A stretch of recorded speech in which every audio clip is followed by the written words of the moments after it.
চাপাইতে এখন আমের সিজন চলছে আর আম খাওয়ার জন্য জিটা আমার কাহাবাহা করছে, কিন্তু আমি তো আছি এখন কোরিয়াতে, আম কোনটে পাবো? তো আমি যে দোকানটা থেকে বাজার করি সেখানে দেখনু থাইল্যান্ডের আম। তা আমগুলো আমি লিজ্জে লিজ্জে দেখছিল, তাতে সেখানকার ম্যানেজার কইল যে এগুলা ব্যানানা ম্যাঙ্গো আর অ্যাপল ম্যাঙ্গোকে ক্রস করে বানাচ্ছে, খাইতে খুব ভালো হবে।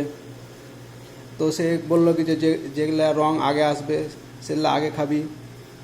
তো এই আমটা টেস্ট করে দেখি খাইতে কীরকম লাগে।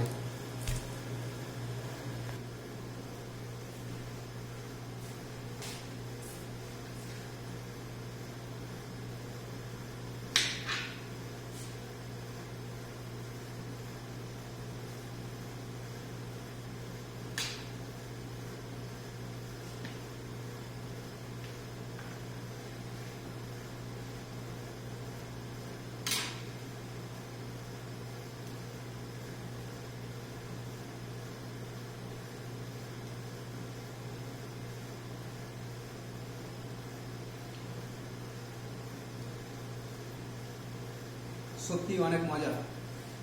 আমি এ পর্যন্ত কোরিয়াতে যত আম খেয়েছি তার ভিতরে এই আম সব থেকে মিষ্টি।